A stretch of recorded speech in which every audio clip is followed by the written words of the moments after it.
Bonjour et bienvenue dans ce nouvel épisode bonus de Champagne, point d'exclamation. Comme je vous l'avais promis, je fais un petit épisode bonus à la fin de la saison 1 pour le clôturer. Et le plus simple pour moi, en fait, était de partir sur la base de la FAQ. Donc j'ai reçu pas mal de questions pendant toute cette première saison et dans les quelques stories Instagram que j'ai faites pour vous demander directement vos questions. Dans cet épisode, je vais répondre aux 6 principales questions que j'ai reçues, à savoir: quel matériel et logiciel utilises-tu pour faire tes épisodes? Combien de temps tu mets au total pour créer un épisode? Combien gagnes-tu avec ton podcast? Peux-tu nous partager tes statistiques? Quels apprentissages pour cette première saison? Quelles ont été tes inspirations en termes de podcast? Et enfin, pourquoi le podcast s'appelle Champagne? Je vous souhaite une bonne écoute. Champagne.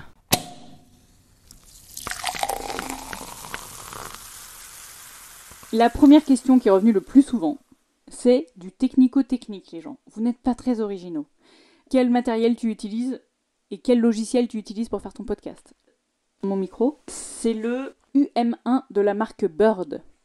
Et pour le logiciel de montage, j'utilise Audacity, qui est un logiciel libre gratuit. Je suis hébergée par Ocha, qui est une solution d'hébergement de podcast qui ensuite redirige vers la plupart des plateformes d'écoute de podcast. Donc ça m'évite d'avoir à uploader sur 50 plateformes différentes. Deuxième question qui est revenue aussi plusieurs fois. Combien de temps tu mets pour créer un podcast? Vous n'êtes pas prêts, les gens. Vous n'êtes pas prêts, vraiment. Pour créer un podcast, il y a plusieurs étapes. La première, déjà, c'est de trouver l'idée et, grosso modo, de préparer son plan ou son script. Donc comme moi, mes plans sont relativement light, plutôt à base de bullet point, donc c'est plutôt rapide. Je réfléchis à plein d'idées, je note tout dans mon petit carnet. J'essaye de regarder s'il y a des idées sur lesquelles j'arrive à sortir plus facilement un plan que d'autres, ou à réintégrer des idées que j'avais eues les semaines précédentes, etc. Grosso modo, en 1 heure, j'ai la trame de mon épisode. Ensuite, il y a l'enregistrement. L'enregistrement, je me mets face à mon micro, je commence à enregistrer, et là, comme par exemple aujourd'hui, j'ai enregistré à peu près une demi-heure de podcast, et puis d'un moment, je sais pas, j'ai eu un coup de mou, je me suis dit, oh non, j'aime pas trop, je me mélange un peu les pinceaux, je vais réenregistrer. Donc voilà, donc là c'est le deuxième enregistrement que vous écoutez, en espérant que je ne le refasse pas une troisième fois, ce serait dommage. Donc voilà, donc l'enregistrement, grosso modo, ça me prend 1h30, pour un épisode au final entre 20 et 30 minutes. Ensuite, il y a le montage, c'est vraiment la partie la plus longue, et il faut dire que je suis relativement perfectionniste sur le montage, donc je coupe tout. J'ai des j'ai des moments où je tourne mes pages, il y a des moments où je tape dans le micro, il y a des moments où je bafouille, il y a des moments où je dis des gros mots. Je suis désolée, j'essaye de pas trop en dire normalement, mais voilà, des fois quand ça m'énerve, je le dis. J'ai aussi des tics de langage. Par exemple, je fais ça avant de commencer une phrase, et ça m'arrive très régulièrement. C'est assez désagréable à écouter, donc je les coupe. Pareil, quand il y a un blanc un peu trop long entre deux phrases, je le raccourcis. Quand il y a un blanc pas assez long entre deux phrases, je le rallonge. Je me prends vraiment beaucoup la tête sur le montage, donc il va falloir que j'arrive à réduire cette durée-là. Mais donc aujourd'hui, en l'état, le montage pour un épisode d'une demi-heure, ça me prend environ 5 heures. Ensuite, il y a la partie... ce qu'il y a à faire après avoir fait le montage. La partie la plus invisible de la création d'un podcast, c'est uploader l'épisode sur la plateforme de podcast, rédiger la description de l'épisode, trouver le titre. Les titres, je les mets toujours à l'arrache parce que j'oublie de préparer les titres. D'ailleurs, celui-là, j'ai toujours pas de titre pour l'épisode. Il y a créer les vignettes pour les réseaux sociaux, que ce soit pour la story ou pour le post que je mets. Il y a potentiellement enregistrer une petite story pour vous dire que l'épisode est sorti. Tout ça, ça me prend grosso modo 1h30. Et après, cerise sur le gâteau, point que vous n'auriez jamais pensé, c'est une fois qu'on a fini de monter l'épisode. On le réécoute en entier pour vérifier si on n'a pas fait de conneries. Donc parfois, il faut que je réenregistre une phrase. Par exemple, une phrase où j'ai bafouillé, ou une phrase où le vocabulaire que j'ai utilisé n'était pas parfaitement adapté, ou voilà, et où ça pose vraiment problème. Des fois, il y a des trucs, ça pose petit problème. Je me dis, non mais c'est pas grave, on laisse comme ça, tant pis. Hein. Mais il y a certains passages que j'ai dû réenregistrer, et donc après, ça implique de refaire du montage. Et ça, grosso modo, ça me prend 1 heure de plus.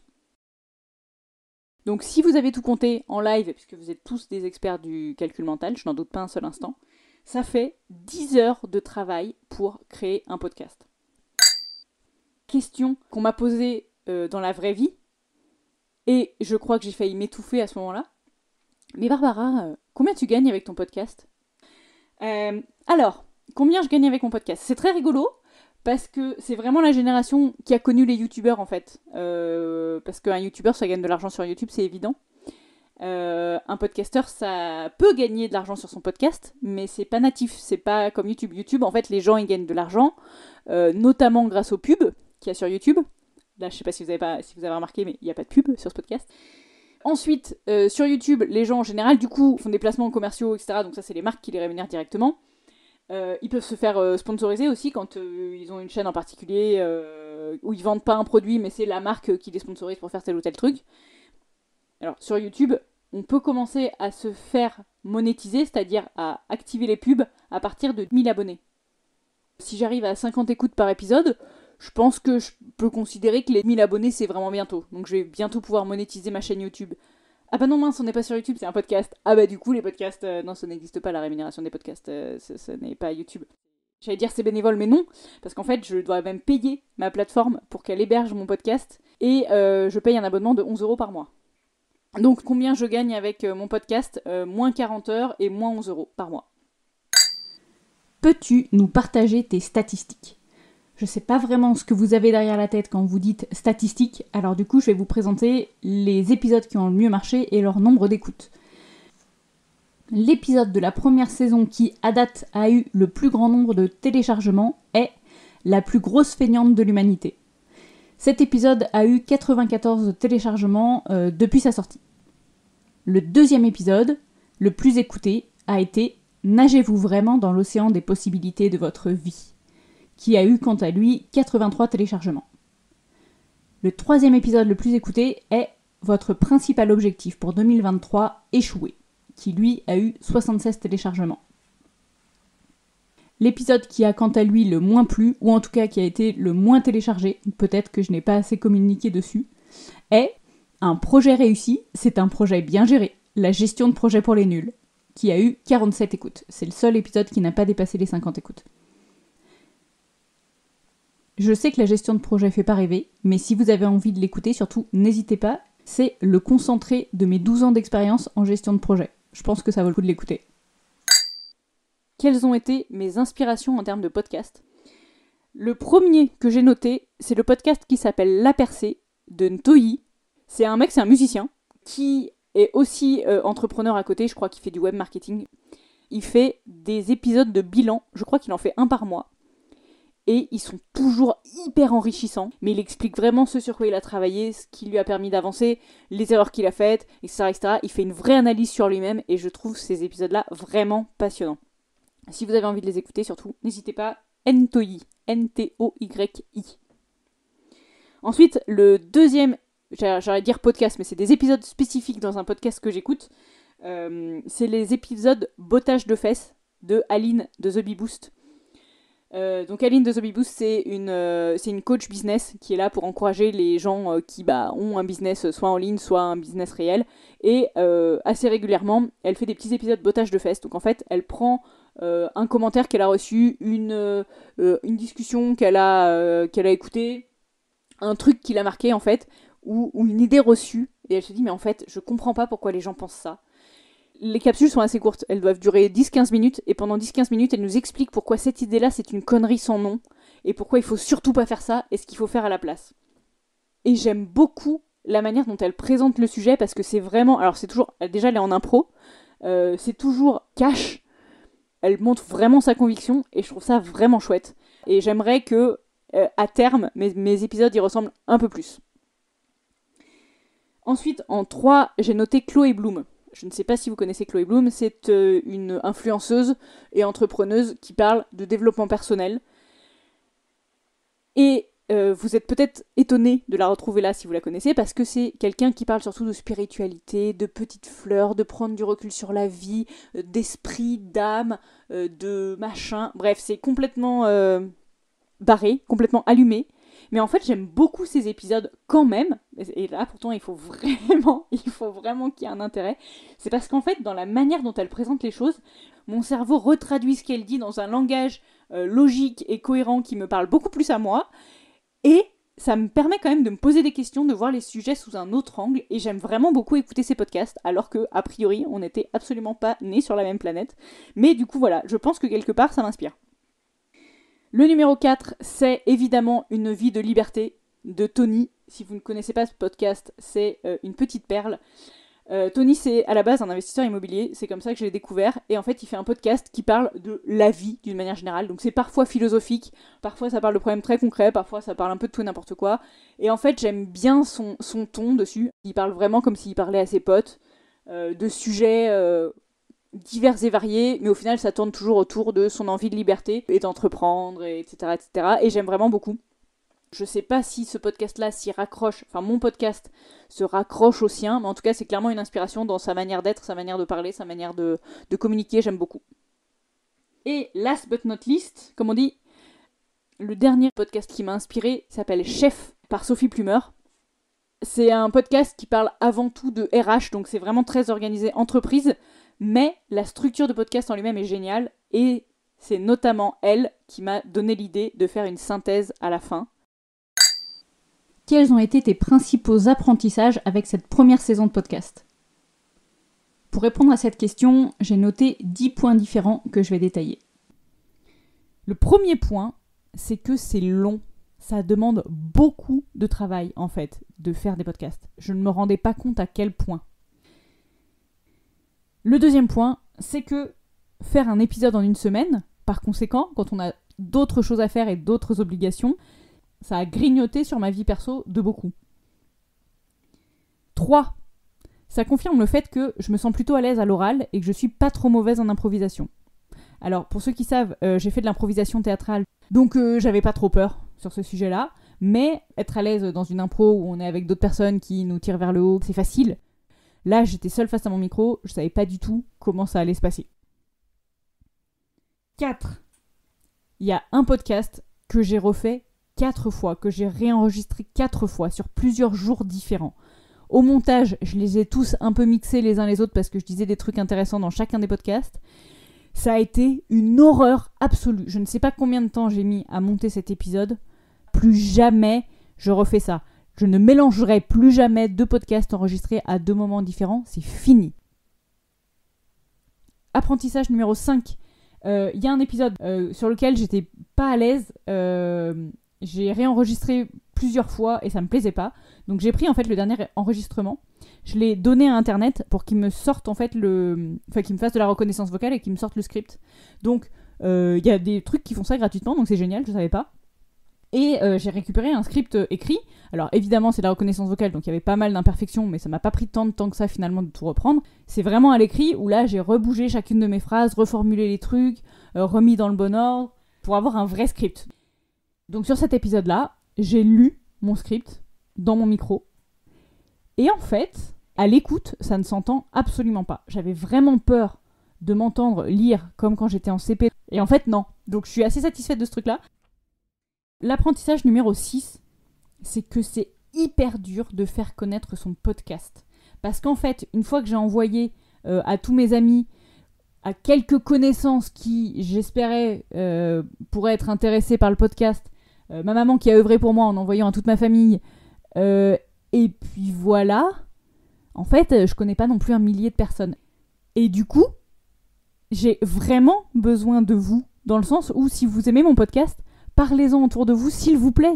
Et il faut que je réfléchisse à quelles actions je peux faire pour le faire mieux connaître, parce qu'en fait, sur les plateformes de podcast, je sais pas si vous savez, mais c'est pas comme sur YouTube, en fait, on n'a pas de proposition de podcast à écouter, c'est on vient, on cherche un podcast, on le trouve, voilà.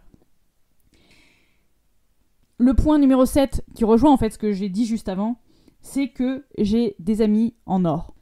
J'ai la chance d'avoir des personnes qui ont vraiment pris le temps d'écouter les épisodes et de me faire des feedbacks. C'est génial d'avoir un feedback constructif sur son épisode. Des gens, ne serait-ce que des gens qui disent « Oh, c'est cool, j'ai écouté ton podcast, j'ai bien aimé ». Sur Instagram, parfois, j'ai 2-3 likes, mais c'est pas parce que j'ai un like sur la publication que ça veut dire que la personne a écouté l'épisode et l'a trouvé chouette. Donc voilà, si vous ne me suivez pas encore sur Instagram, suivez-moi. C'est @champagne_, point d'exclamation tout attaché, et underscore c'est le tiré du 8. Même les feedbacks négatifs, enfin critiques on va dire, ils sont super appréciables. Point numéro 8, Réfléchir à ce que je voulais mettre dans ce podcast, ça m'a vraiment forcé à faire le point pour savoir ce qui est important pour moi. Si j'ai un message à passer au monde, lequel c'est ? Et donc du coup, en fait, j'avais fait une liste, je crois, d'une dizaine de sujets que je voulais aborder. Alors au final, qui se sont mélangés et distribués dans plusieurs épisodes, mais c'est pas grave. Et c'était incroyable de me dire, ah ouais, c'est à ce moment-là où je me suis dit, ah ouais, l'indépendance, c'est important pour moi. Je ne le savais pas. Ça m'a vraiment permis de mettre le doigt sur ce que j'ai appris de plus fondamental dans les dernières années. Et le 10e point, c'est que je me rends compte que je me bride encore beaucoup. Alors, pas tant sur le contenu, parce qu'il y a peu de choses que je m'interdis d'aborder. Donc, pour revenir sur la présentation de mon podcast à une partie de ma famille, j'avais vraiment peur de leur déplaire. Et pourtant, je suis quelqu'un qui considère que le regard des autres, on s'en fout. Mais pour mes familles, pour des gens qui m'ont connue toute petite, qui m'ont vu grandir, j'ai beaucoup changé depuis mes 18 ans. Et j'étais mal à l'aise par rapport à ça. On a peur de parler de nous à des gens, et en fait, ils nous font des retours super positifs, alors qu'on s'y attendait pas du tout. Pourquoi est-ce que ton podcast s'appelle Champagne ?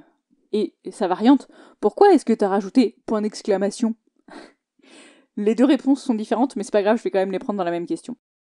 Quand j'ai réfléchi à l'ambiance que je voulais sur mon podcast, j'ai voulu quelque chose qui me ressemble en fait. Et du coup j'ai réfléchi, qu'est-ce que les autres perçoivent de moi quand je discute avec eux ? Et un adjectif qui est souvent utilisé pour me décrire, c'est pétillant.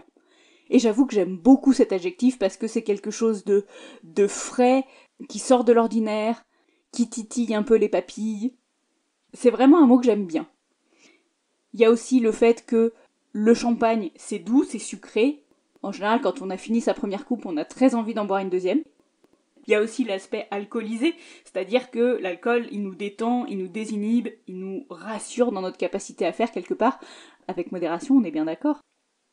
Aussi, le champagne a une image un peu haut de gamme, un peu classe. Alors ça, c'est pas forcément qui je suis. C'est quand même ce que j'ai envie de donner dans ce podcast. J'ai envie de faire un podcast de qualité. Je considère qu'au final, ça colle bien avec ce que j'ai envie de faire dans ce podcast. Je bois très rarement du champagne dans ma vie, sauf dans les réceptions de l'ambassadeur. Heureusement, je n'en ai pas très souvent. Et en fait, les seuls moments où je m'autorise à boire du champagne, c'est quand j'ai quelque chose à célébrer. Et notamment quand j'étais gamine, j'ai célébré mon bac, je pense au champagne. Et pour moi, c'est vraiment une étape importante, quoi. Tu as réussi à faire quelque chose qui était pas facile, et t'y es arrivé, il faut le célébrer, il faut le noter, et il faut que ça imprègne ton cerveau. Et donc pour moi, l'idée c'est, on a envie de lancer un projet, on s'arrache pour faire son projet, enfin on arrive à atteindre ses objectifs, et champagne. On sort le champagne, on fête ça, on célèbre ça, on a transpiré pour un truc, et on a enfin réussi à le sortir. C'est pas facile, on savait pas si on allait réussir avant de se lancer dans ce challenge-là, et quand on y arrive, il faut qu'on se félicite. Et du coup, pour moi, l'objectif de ce podcast, j'allais dire de ce champagne, c'est vraiment d'être là pour vous accompagner et vous encourager à lancer votre projet. Moi, mon objectif, c'est que dans quelques mois, vous puissiez faire péter le champagne pour célébrer une de vos victoires, quoi. Et donc, sur le point d'exclamation, là, c'est plus un problème technico-technique. Déjà, je voulais un champagne, donc quelque chose qui pète, parce que juste champagne, je trouvais ça un peu tristoun. Le champagne, c'est pétillant, c'est la fête, c'est joyeux, c'est... Voilà, et il manquait le point d'exclamation. Le problème, c'est que, déjà sur Instagram, on peut pas mettre de point d'exclamation dans le nom d'un compte, donc c'est un peu con. Et surtout, sur les plateformes de podcast, en fait, quand on veut chercher un podcast, à considérer qu'on connaisse le nom champagne, si on tape juste champagne, on trouve 50 podcasts sur des champagnes. Et on trouve pas le mien. Et si on rajoute le point d'exclamation à la fin de champagne, il est complètement ignoré par la recherche, donc c'est pas mieux. Du coup, je me suis dit que j'allais l'appeler champagne, point d'exclamation, avec point d'exclamation en toutes lettres et en un seul mot. Et en fait, ça fait un mot-clé, quelque part. Quand je parle du podcast à quelqu'un, je lui explique cette anecdote, et je lui dis, si tu veux chercher mon podcast, tu tapes juste champagne, point d'exclamation tout attaché, et tu me trouves.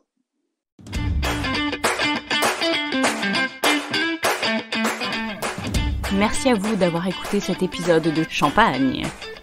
Champagne, c'est le podcast dans lequel je vous partage mes récentes découvertes qui m'ont permis un changement d'état d'esprit incroyable dans les 5 dernières années. J'espère ainsi vous donner envie de creuser des sujets qui ne vous seraient jamais passés à l'esprit et peut-être envisager de changer votre vie. Vous pouvez suivre le podcast sur Instagram, champagne-point d'exclamation, point d'exclamation écrit en toutes lettres, puisqu'on ne peut pas mettre de signe de ponctuation dans le nom d'un compte Instagram. J'ai découvert ça. J'attends là-bas vos commentaires, questions, feedback pour m'aider à améliorer le podcast et à répondre à vos questions d'aujourd'hui. Je vous souhaite une très bonne écoute et à la semaine prochaine.